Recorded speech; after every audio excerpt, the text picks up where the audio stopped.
Ladies and gentlemen, welcome to our program, Securing Sovereign Borders in an Age of Mass Migration. Please welcome Heritage President Dr. Kevin Roberts.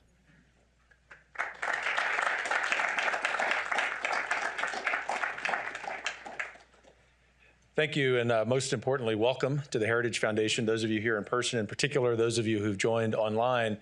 What we're covering today is, unfortunately, a timely topic, both in the United States and the United Kingdom. The future of the West is at stake. That is not an overstatement, unfortunately. And the reason it's at stake is because too many policymakers on this side of the Atlantic and on the other side of the Atlantic, some of them even who call themselves conservatives, have decided that mass migration, mass illegal migration in both countries, particularly here in the United States, all of that is more important than the sovereignty of nation states. Here in the United States, about roughly 10 million illegal aliens have crossed our southern border alone. Of them, 180,364 migrants, but who's counting, from the Chinese. Nothing against the Chinese people, it's a beautiful culture, but you can understand the world's #1 adversary to free people and freedom and common sense, the Chinese Communist Party, is taking full advantage of the lawlessness at our southern border. At the Heritage Foundation, we most of all stand for common sense. We also stand for truth, even when it hurts. And I don't think of all of the policy challenges that we have in the United States, and for that matter, in the United Kingdom, that there is anything more serious than the problem of illegal immigration. Therefore, amid this sort of dour assessment, we're hopeful about the future because we have policymakers, including our special guest, whom I'll introduce momentarily, both in the United Kingdom and the United States, who want to do something about it. Here in the United States, we're so grateful that we finally have an impeachment of someone who does not deserve to be in office, of Alejandro Mayorkas. Hopefully that's the beginning of the United States reclaiming the rule of law, particularly at its southern border. But for those of you who are observers, perhaps even experts in immigration in the United Kingdom, you know that the problem is almost as bad. And so we're here today to assess the problem, to diagnose what went wrong, but most importantly, in the spirit of heritage and certainly the spirit of our special guest, to chart a more hopeful future, a solution for all of these problems on this side of the Atlantic and on the other. Our special guest, as you no doubt know, is not just an important member of Parliament, a member of the Conservative Party, a former member of the government. He was the UK Minister on Immigration and resigned in principle over all of these policies that I have mentioned. And so it is a real special treat for us at Heritage to host him formally for the first time. We hope this will be the first of many visits. The Right Honorable Robert Jenrick will be joined by my friends and colleagues, Laura Reese, who heads up our Border Security Center, and Dr. Niall Gardner, who heads up the Margaret Thatcher Center for Freedom. Please welcome them all to the stage.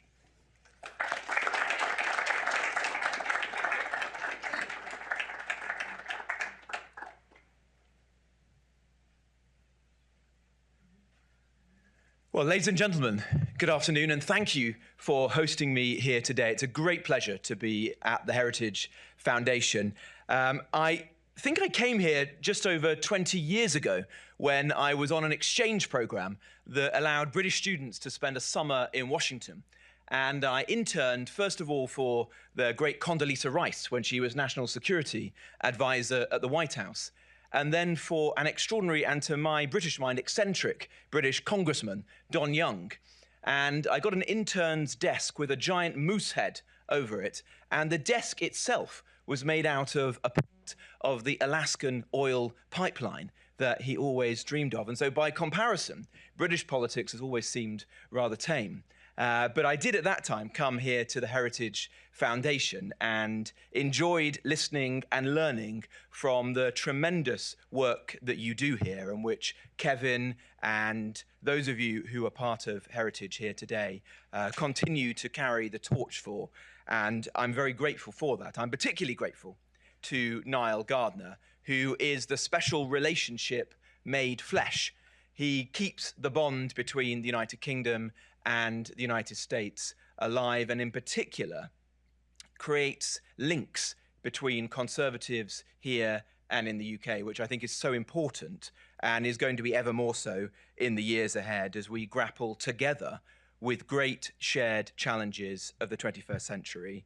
And one of those as Kevin has said in his introductory remarks, is how do we together secure our sovereign borders as we enter an age of mass migration?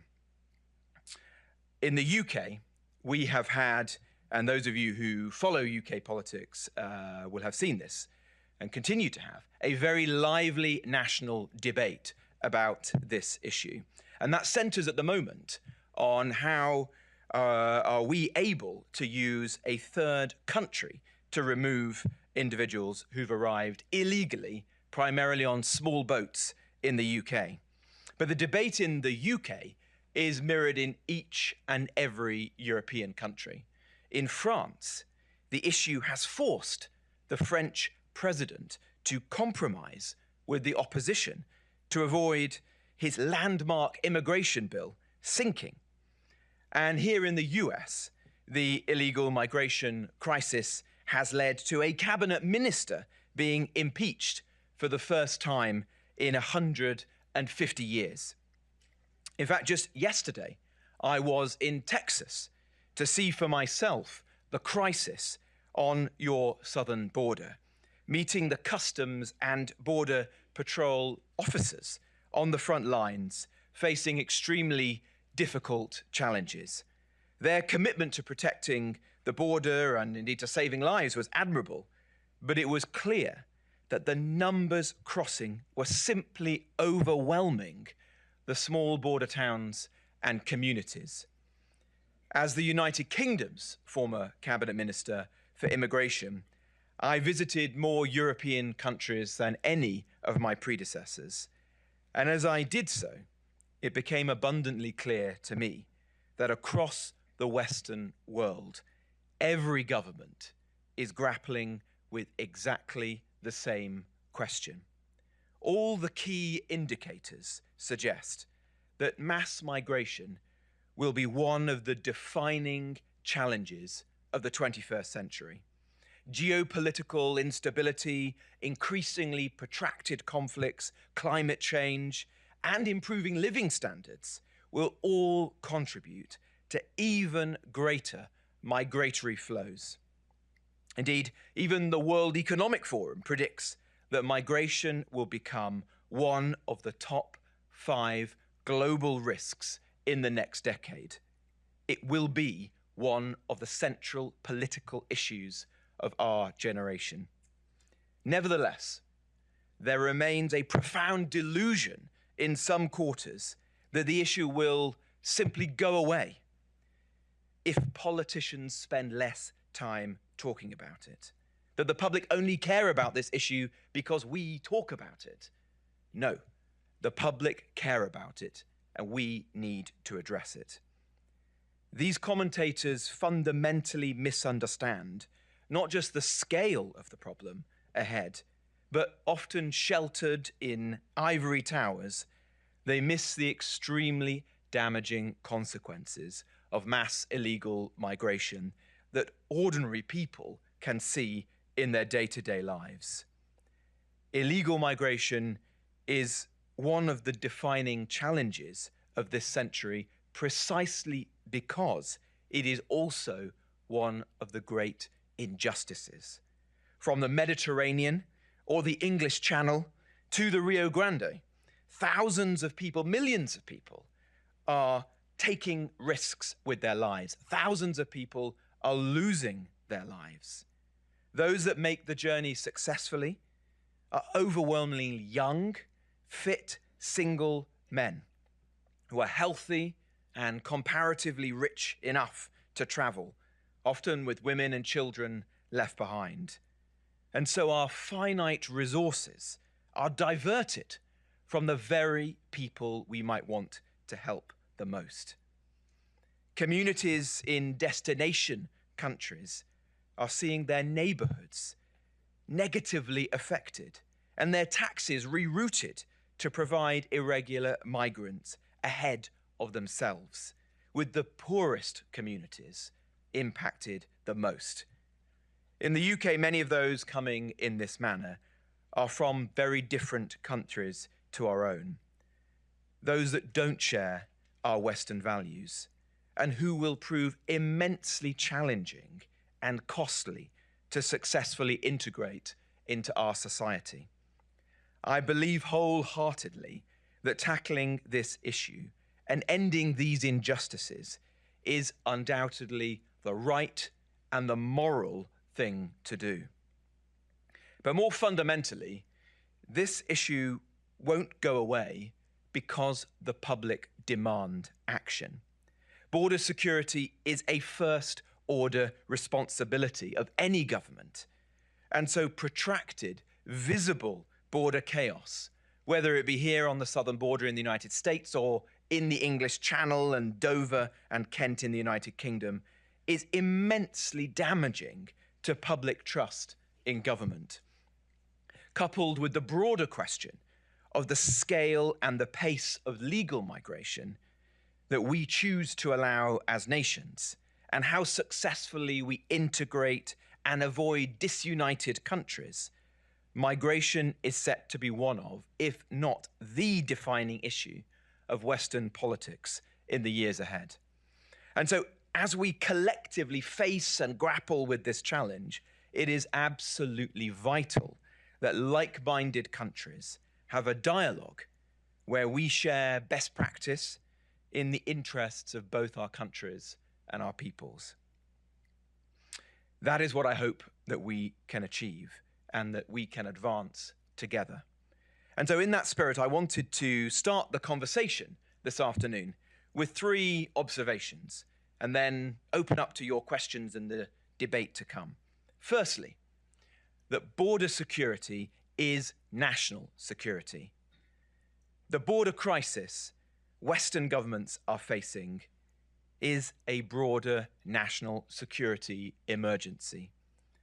For too long, politicians in the United Kingdom have been squeamish about confronting this reality. But we simply can't escape the organized criminality which is inextricably linked to illegal migration that endangers the safety of our citizens and our society. Many mean us no harm, but a significant minority have criminal pasts or are intent on criminal futures. There's already a well-evidenced connection between those arriving illegally and serious criminality, particularly the drug trade. There are also numerous individuals being monitored by our security services for fear that they're extremists who mean to do us serious harm. As Immigration Minister, the bleak reality of this crossed my desk every day. I couldn't and wouldn't turn a blind eye. Once you accept this fact, it compels governments to take the most robust approach possible. Secondly, and relatedly, only the most robust measures succeed at stopping illegal migration. Tackling illegal migration requires you to be tough, but fair. From Greece to Poland to Australia, the only countries that have solved this crisis are those whose leaders were willing to be brave and decisive. The progress that Texas appears to have made in recent weeks to reduce migration flows may be explained by the robust approach by its governor, Greg Abbott. In the UK, the Rwanda policy that we are pursuing will only deter people if we follow this lead and take a firm response and deliver it at scale. That means people who arrive illegally must be unable to make individual claims that gum up our courts and detention facilities and ultimately suspend their swift removal. The middle ground, tempting though it always is in politics, has been tried and failed. You either do what it takes or you resign yourself to manage the symptoms of the problem for years to come. Few have the courage to admit it, but many politicians in the UK, in Europe, and perhaps it's here the same in the United States, primarily, but not exclusively, on the left, have chosen the latter path, the easier path, one of managed decline. but I reject it completely. Thirdly, you can deploy tactical policies which make inroads, but to succeed in the long term, that requires states to overcome deep structural pull and push forces that are driving mass migration. Tackling pull factors in destination countries like our own is far quicker and easier than solving push factors in migrant-producing countries and regions, important though that is to consider as well. The lure of a life and job is an attractive prospect, and the global asylum system now essentially serves as a backdoor for economic migration. It's clear that we need to remove one of the major pull factors by tightening the labour market, and we need to return our collective asylum systems to their original principles, aiding those fleeing their lives, not those searching for better economic prospects. Seeking asylum and seeking better economic conditions cannot and must not be conflated. To sustain an asylum system in an age of mass migration, it must return to one based on genuine need, not preference. For individuals to travel through multiple safe countries before arriving in the UK or the USA, because they perceive our countries to be the best places to live and to work, is a great compliment to our respective countries, but it is completely unsustainable. Now, delivering these reforms will not be easy. In my tenure as immigration minister, we tried everything within the confines of the law, and we managed to reduce small boat arrivals to the United Kingdom by over a third. This was important progress. It was hard won in the context of an increase in almost every other European country. Some European countries last year saw a 100% increase. But it's not enough. After all, there isn't any acceptable level of illegal migration. The public expect us to solve this problem. We must do what needs to be done. And those who share the grit and determination to do so on both sides of the Atlantic should work together to make sure that we tackle this permanent challenge facing our countries, facing the Western world. As the late, great Margaret Thatcher once said, there are no final victories in politics.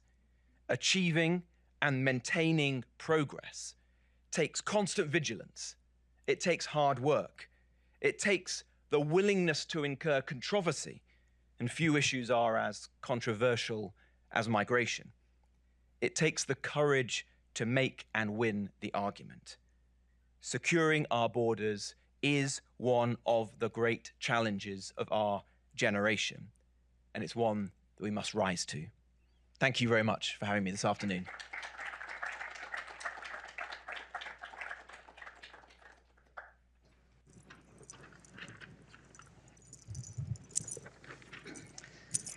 Well, thank you very much, Robert, for your remarks. The similarities between what our two countries are facing is just incredible. You could be a member of our Congress, and everything you would have said there would just be spot on. I want to start off, first of all, hearing a little bit about your trip to our Texas border and what was the key takeaway. And sometimes getting fresh eyes on a problem generates new ideas. So do you have any suggestions for us? Well, look, these are very difficult issues, and I've probably traveled to as many countries as any minister has. I've been throughout Europe. I've met almost every immigration and interior minister there. I've been to North Africa, to Turkey, all of the points of departure for Europe. And so to come here was important to me because I wanted to see whether there are lessons to be learned. I do think there are some lessons that we in the UK can learn from your experience. One, as I said in my remarks, was that some people in the US, not all, I think the governor in Texas is one of those, is viewing this as a security issue, a national security crisis as much as anything else. I think that's very important because in the UK, a lot of politicians are too squeamish to do that. And viewing it through the lens of national security elevates it. And it explains what's at stake here, that it is about the security of you, your neighbors, your families, and at worst, it is about terrorism and extremism. And that is why you've got to take the most robust action. So I'm pleased to see that there are passionate voices like the governor in Texas who are taking that approach. I've also seen that physical infrastructure can work to an extent. It's not a panacea, but it can work.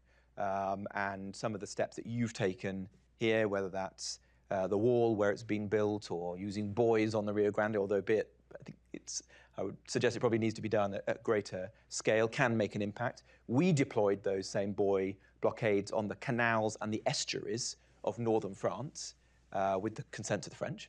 And it was extremely effective. It stopped small boats from leaving and getting out into the open waters. And we want to see more of that. We want to see those in shallow waters by the principal beaches that the people smugglers are using in northern France. So I think that's an example of where we can work together and learn from each other's experience. But what I have seen, and I've said this in my opening remarks, is both in the United States and in Europe, the vast majority of those people coming are economic migrants. And we have to have the honesty to say that. Now, some may have originated from countries of danger, particularly in the European context, because we get a lot of people from places like Syria and Afghanistan, but they've traveled through multiple safe countries.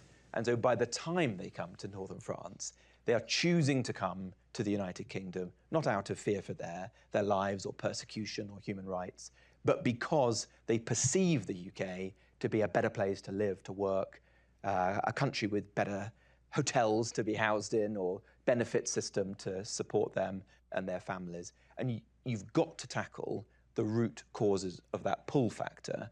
And I think you have the same issue here. I feel very strongly in the UK. Part of that is making it much more difficult for people to live and to work illegally in both our countries.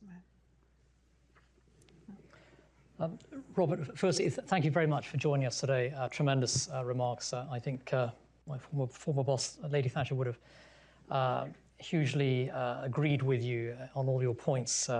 And an opening question for you, Robert, with regard to your resignation. And your resignation letter was very powerful, a game changer in many senses. But it must have been an extremely difficult decision for you to take. And I was wondering if you could tell us a bit more about your decision to resign from the government and, in essence, the message that you wanted to send to the British people through that resignation. Yes, well, leaving government is always difficult because serving in elected office is a huge privilege. Why you go into politics, to do things, to enact change. And I've had the privilege of serving as a minister in the governments of 4 prime ministers. Well, that's more reflection on what's happened in British politics in recent years. But I've served in housing, in our Treasury Department, in health, and latterly as the Immigration Minister in the Cabinet. And each of those have been great opportunities to do good and to try to enact change. But I think you have to be honest to yourself in politics and have a core set of principles. And if you don't believe that the policy is right, you can't stand for that. You have to sometimes say, this is as far as I'm willing to go. And on both illegal and legal migration, in many respects, I feel in the UK, I've been interested to know your perspective here in the US, but legal migration is a bigger issue because we've got very large numbers of people coming into the country perfectly legally, but nonetheless creating a major issue with the pace and the scale of change, the ability to integrate and maintain our sense of social cohesion. But on both of those fronts, I felt the government was heading in the wrong direction, and it was important to take a stand. I also feel that this is an issue which cuts to people's trust, not just in individual politicians or governments, but in politics and democracy itself. And in the UK, the British public have been voting consistently for my whole lifetime for parties who would not just secure our borders, but who would reduce the level of legal migration. And yet, parties of all political colours have failed to achieve that. And that's very damaging. That is eroding and corroding trust in politics. And I wasn't willing to be just another politician who made false promises on migration and didn't keep them. Thanks, Robert. So back to you, Laura. I wanted to read your letter of resignation could have been written here in the U.S., and I just want to read a line from it and then ask you a question. The consequences for housing, public services, economic productivity, welfare reform, community cohesion, and more fundamentally, for trust in democratic politics are all too serious for this totemic issue to be anything other than a primary focus for the government. I mean, truly, someone resigning from our government could write those very same words.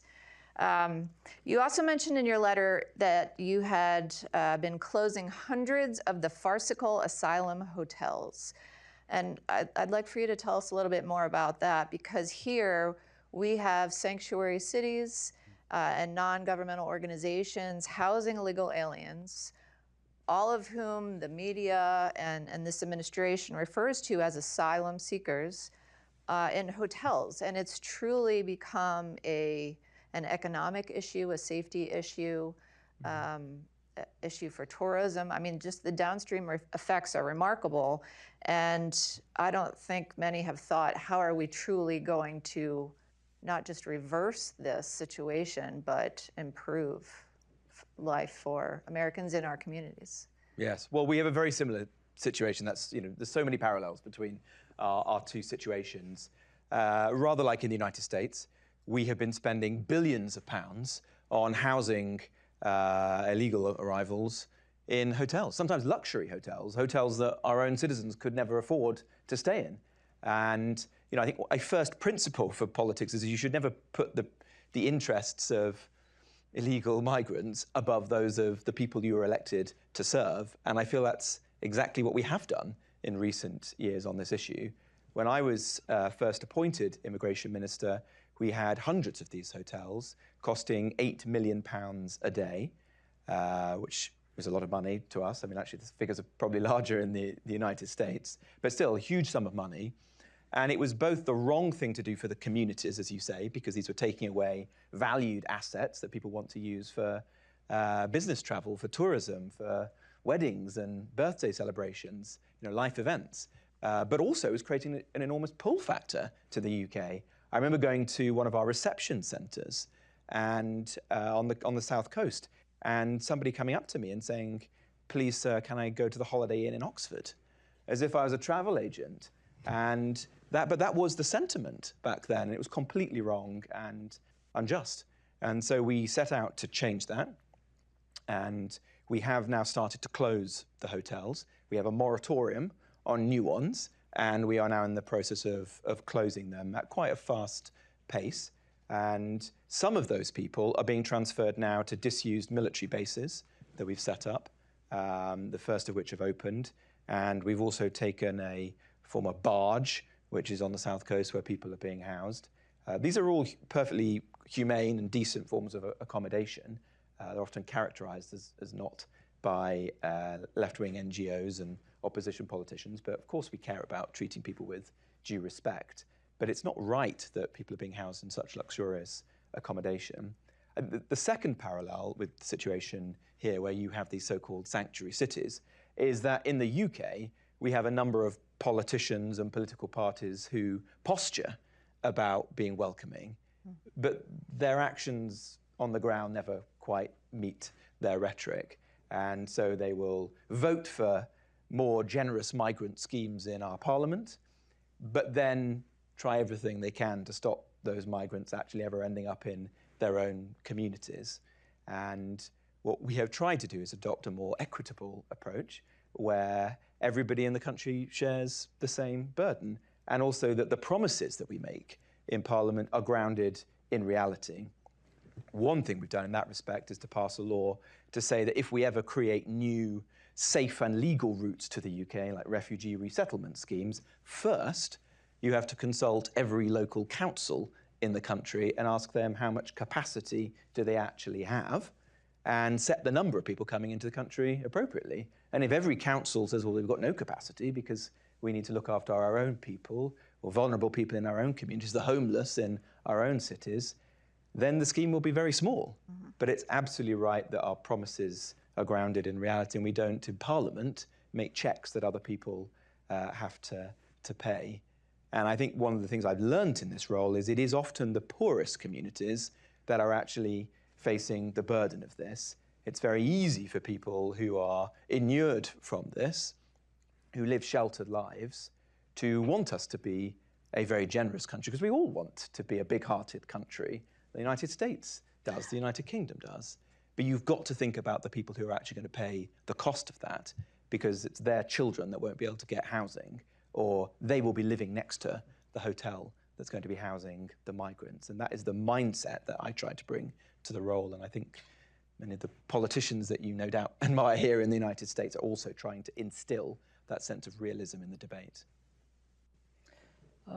Robert, the issue of mass migration has become the number one voter issue for a large percentage of the British public, especially for Conservative voters. And do you think the Prime Minister really has the political will to deal with the small boats crisis?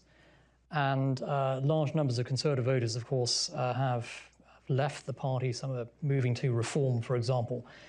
And there's a lot of disillusionment there among especially grassroots Conservatives, in some cases, who have backed the party for many decades, or some more recently supported the Conservatives in 2019, Red Wall voters who supported Boris Johnson over Brexit and so on. Do you think that the Prime Minister really has the drive and determination to deal with the crisis and turn things around, actually, for the Conservatives? Well, I obviously didn't feel that the government was heading in the right direction on this issue, or else I wouldn't have chosen to leave it, as I said. But I do sense that the government appreciates how important this issue is to our voters. And a lot of people have said to me that I'm espousing right-wing views. These are mainstream views. These are views that are shared by the vast majority of the British public, because I'm sure they are broadly shared by American citizens as well. So taking action on this is incredibly important to the Conservative Party electorally. It's also the right thing to do, more importantly.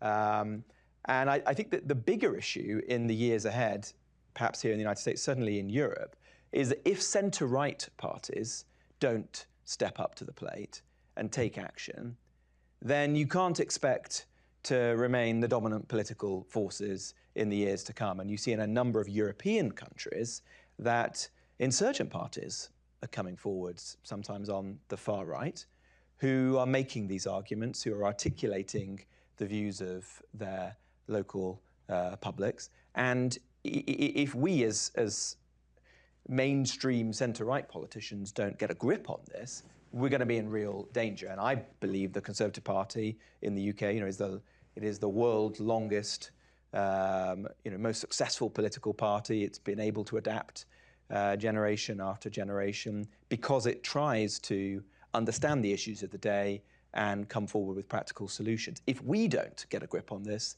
then some of those new insurgent parties like Reform, which you just referred to, will come forward. And that is a lesson. It's a sort of portent of what will happen in the future, and it's incredibly important we take that seriously.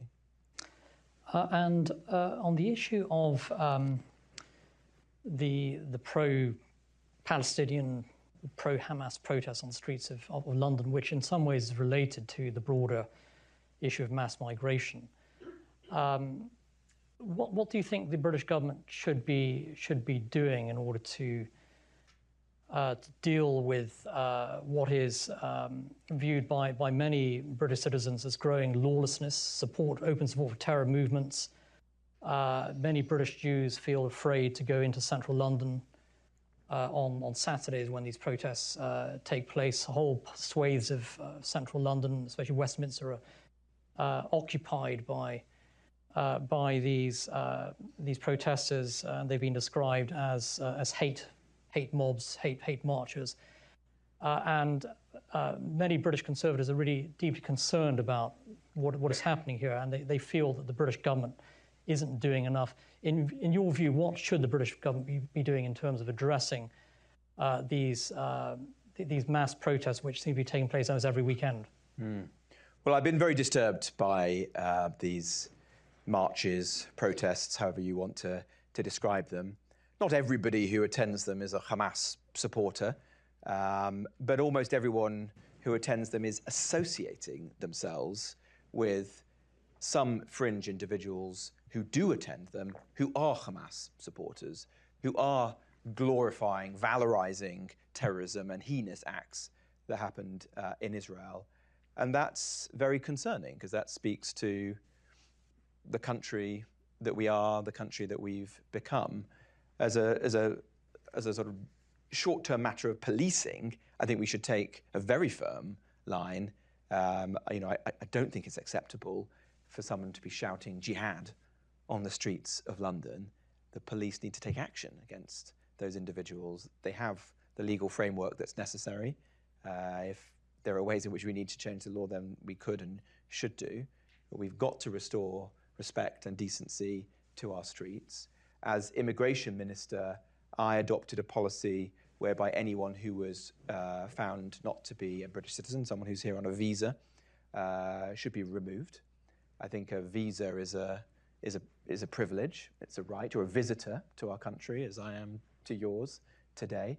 And if you're not abiding by British or indeed American values, then you should be removed. And so we started to remove people who had been seen at these protests saying anti-Semitic things and behaving in a sort of grossly offensive manner. I'd like to see that continue and be ramped up.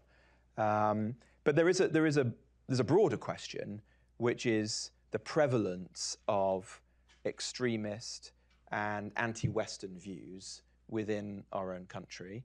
And I think that's something that you may have been concerned about here in the United States. I've followed some of the events on university campuses, for example, here in the US. I went to a university in the United States myself, and I'm sad to see that university, like some others, being denigrated by those sorts of protests and failing to rise to the challenge of tackling that robustly.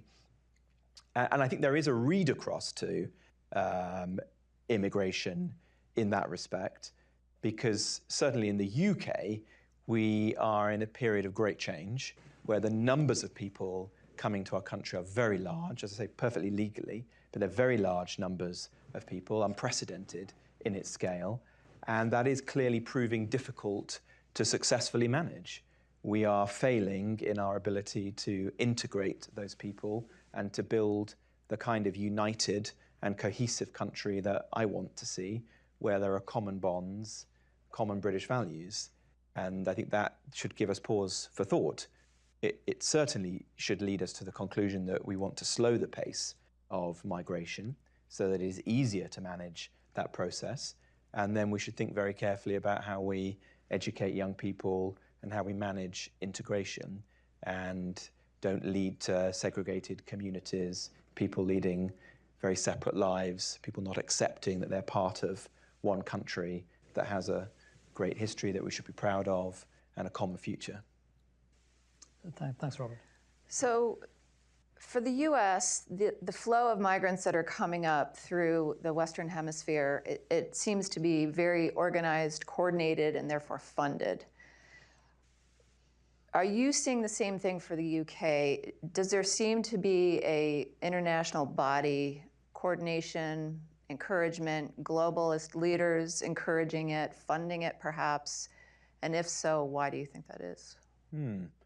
Well, we're seeing millions of people on the move, unprecedented numbers of people on the move. And that's primarily due to rising living standards in sub-Saharan Africa and parts of the Middle East that give people just enough money to take control of their future and get on the move to countries where they feel they have better economic prospects. And as I say, in one sense, that's something that is a great compliment to the United Kingdom, as those who want to come to the US are. But it's not sustainable. We can't allow that to continue because the numbers are just too great. And it's not fair on the British public either. There are NGOs and organizations who are well-intentioned, but which encourage this trade, and I would argue are making the wrong moral and ethical choices because they often endanger the lives of those people. We have one charity, Care for Calais in northern France, which encourages people to cross the English Channel by supporting them whilst they are living in the towns and communities before they embark. So they provide tents and accommodation in the knowledge that those people will very soon be getting into flimsy dinghies at the behest of people smugglers and human traffickers. And some people die making that journey. And so I would argue that the right and moral thing for charities like that should be to discourage people from making that journey, to encourage them to go home or to go to safer places. And I think that's that's a serious concern to us. You've been very critical, Robert, of the European Convention on Human Rights, ECHR, and the European Court.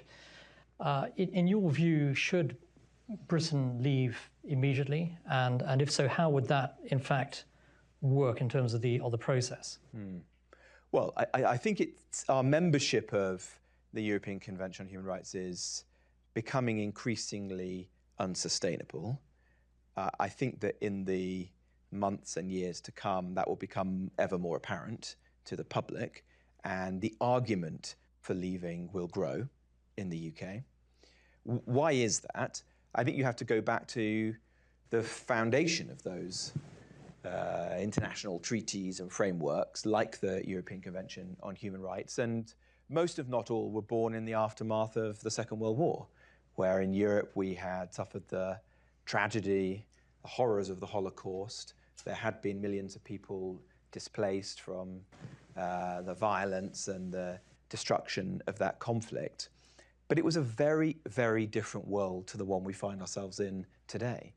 This was an age in which there were millions of refugees, not tens or hundreds of millions of refugees. It was not the age of the smartphone and jet travel. Today, we have thousands of people. Last year, we had thousands of people coming from Albania, who were, which is a safe European country, an EU accession state, where they were catching a budget airline to Brussels, getting a bus to northern France, and then getting into a small boat to come to the United Kingdom and claim asylum, as if they were being persecuted. The signatories of the European Convention on Human Rights, its authors, like Winston Churchill, would be aghast if they thought that the treaties and frameworks that they had helped to create were being misused, abused in that way. And so I think that they will need to be reformed, or we will need to leave them. And the path to reform is a very difficult one. I've not seen evidence yet that there is an easy way to do that, because countries have been talking about reforming them for a very long time. I think, as the title of this discussion suggests, that nation states need to step up when it comes to illegal migration, because the nation state is ultimately the foundation stone of the legal protections of our citizens, our security, our sense of cohesion, our economic prosperity. And if these international frameworks and institutions are failing because they are yet to be reformed or indeed unreformable, then we have to take steps ourselves to pass the laws, do the robust things that are necessary. That's why I've been such a proponent of the Rwanda policy in the UK, because I think it's one of the game-changing things that we could do to secure our borders. And if there are, I don't think there necessarily are with that policy, but if there are ways in which it conflicts with contested notions of international law, you've got to put the interests of the British public first. Very, very well said. You also mentioned in your resignation letter the importance of deterrence. what do you think are the strongest forms of deterrence for future illegal immigration? Well, the strongest form of all is the one that we have designed in the UK, but not yet implemented, which is that if you come to the UK, you'll be detained and swiftly removed. You know, if you agree with my thesis that most people are essentially economic migrants, or at least what I would describe as asylum shoppers, people who are looking for their preferential destination, then the ultimate way to end this evil trade is to break the business model of the people smugglers by saying, if you come to our country, you will not be able to stay here.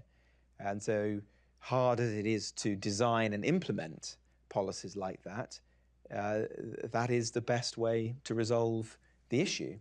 And the only two countries that have at the moment resolved this issue, Australia and Greece, have essentially done that. They have either turned back people so that they go back to the country they were coming from, or they have taken them to an offshore location to process them and then returned most people. And that, certainly from a UK perspective, I think is the ultimate way to resolve this. And so you then move away from a very unfair system of asylum, which is just based on do you have the money and the sort of cojones to make this trip, which favors fit young men with a moderate amount of money to pay the people smugglers. And you design an asylum system whereby you can select people to come to your country from places of real need. And we've done that in the UK in a small number of instances. We had a Syrian scheme, we have an Afghan scheme, you know, and this is where you're going directly to refugee camps or to people you have a particular affinity with, such as the people who helped us and our troops in Afghanistan. And you're taking vulnerable people and families and bringing them to the UK in a managed way where you know who's coming here. They come to homes, to integration support. You know, that is my vision of what a big-hearted, compassionate country should be like, not just allowing people to skip the queue. You know, queuing is a very British thing. You know, skip the queue by virtue of getting to Calais and getting in a small boat. I think that's wrong. That's what the public hate about this situation. Right, yeah, same thing here in the US. People get very angry when someone skips the line. You want to open it up for Yes, actually, we do have time for a couple of questions from the audience. Please do identify yourself and any affiliation that you may have, and we have a microphone available as well. So if you could raise, there's a gentleman right here in the middle. Wait for the mic, please. Yeah. The recording. My name is Lewis. I'm here actually with a colleague from the House Homeland Security Committee. And I do have a question for you, and maybe it applies to the UK too, but one thing I'm always wondering is why is there such a disconnect with the politicians voting on immigration policy versus how it impacts them in their backyards? Why is there this, you know, you vote one way and then they say another thing? Is it just virtue signaling? Like what exactly is it? Well, I don't know what's happening exactly in the US, although I follow your events of the last few days. But what I found in the UK is there's a lack of accountability.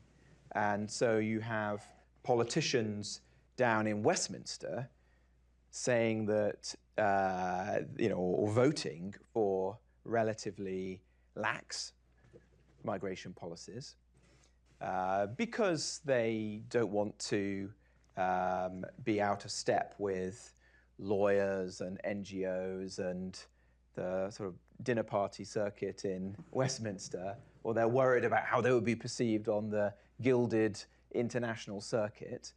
But of course, when they go back to their constituencies or their districts, down on the ground, you know, they're the first people to say, well, we don't want to have another asylum hotel set up here. And to be raising those concerns because it's just so obviously what the public are saying. But there's a fundamental disconnect between the two, which is dishonest and wrong. And I've certainly always tried to bring those two together.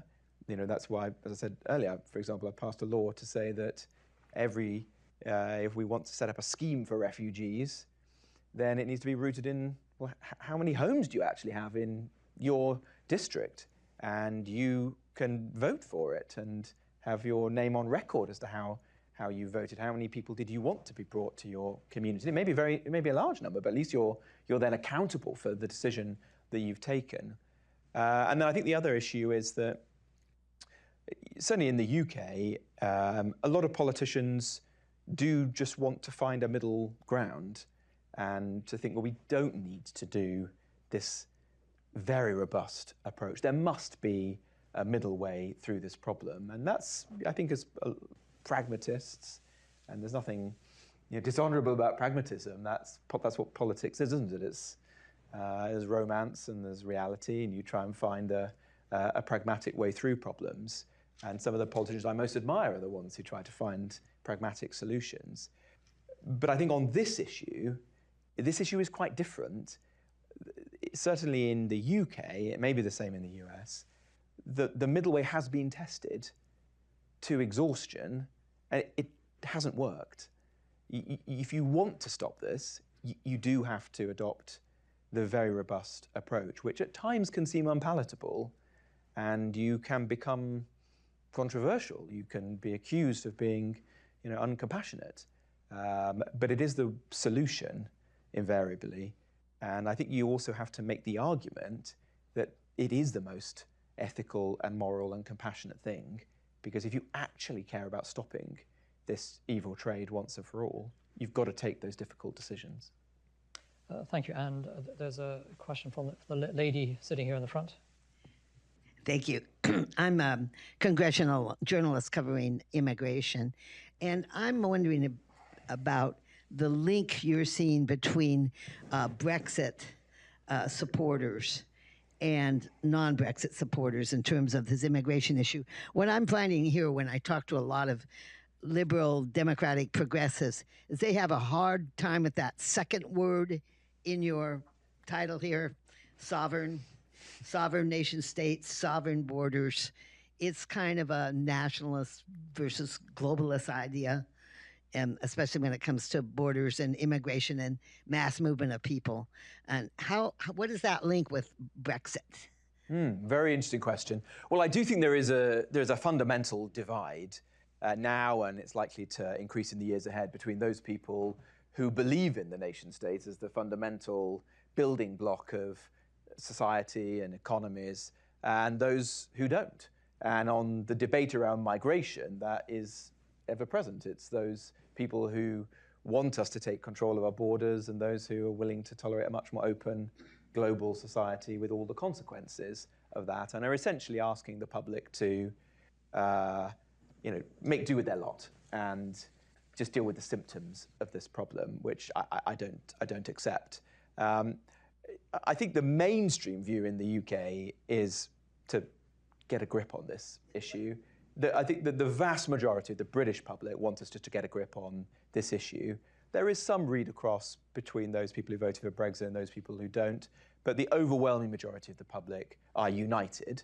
All of the polling suggests that, in wanting us to secure the borders, to stop these small boats from coming, and to reduce the amount of legal migration. And that, I think, is where there is a sort of lesson from Brexit. What the UK did was to take back control of the levers of legal migration by leaving the European Union, so that for the first time in my lifetime, politicians, ministers like I was, can set the terms of trade. Who comes to the UK legally? Illegal is more complicated, but legal migration is within our hands. And yet, we made, I have argued, some naive missteps immediately after leaving the European Union, and designed a migration system that is, if anything, more liberal than the one we had before, when we were part of the European Union, and the numbers of people coming into the UK have increased accordingly. So the very people who voted to leave the European Union, some, not all, because they wanted to see lower levels of migration, have been given a migration system which has led to higher levels. And in a sense, that is a betrayal of Brexit. And I have sought to unwind those decisions and to create a much more controlled system. And we made a big set of changes at the end of last year, which will very substantially reduce the number of people coming to the UK legally. But I want us to do more. And I think there is a way to do that which doesn't harm our economy. You know, we can all, I think, agree on the good reasons to do it in terms of housing pressure on public services, the ability to integrate people more successfully into our country. But as a free market conservative, I also want to be making an economic argument. And there are those who say, well, you need all these migrants because that's what boosts GDP, rarely GDP per capita, but GDP. And I think certainly from a UK perspective, that is wrong.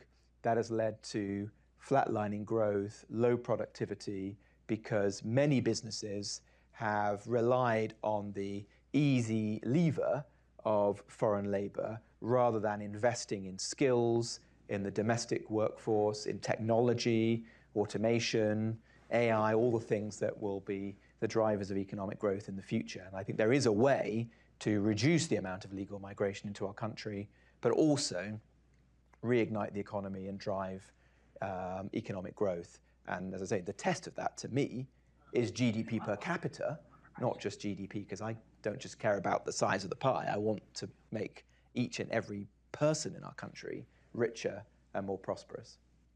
Great. I think we have time for one more question. Right over here. Okay, we do have one over here, yes. Hello, I'm with Gingrich 360.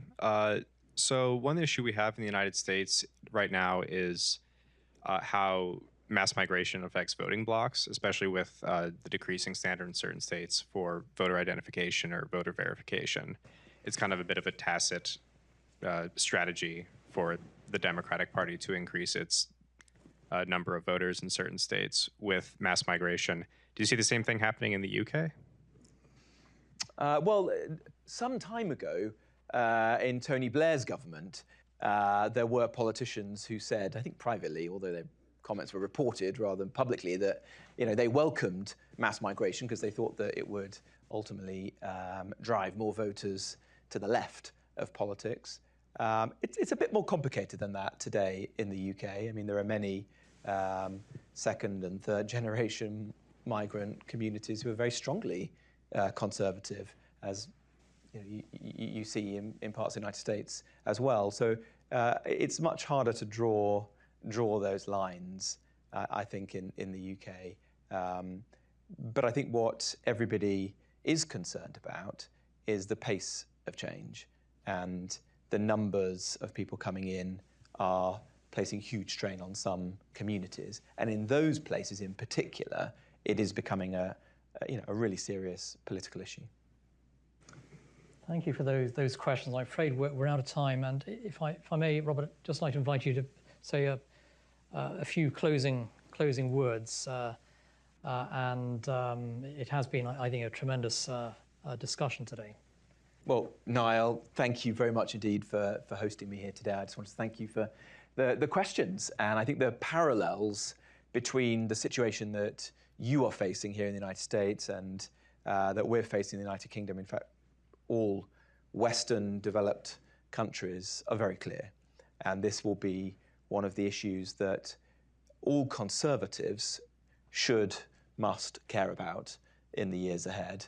And certainly I hope to be somebody who is making that argument in the United Kingdom. And I'm glad that there are fellow travellers here in the US who will be taking that torch forward as well. So thank you all for hosting me today. Well, thank you very much, Robert. It's been a great event today, and we're very grateful as well for your insights from your visit to the southern border. We hope to see you back here at Heritage in the coming months, and wish you all the best as well with your work on the ground in the United Kingdom. And thank you to everybody for joining us in person and online. Thank you.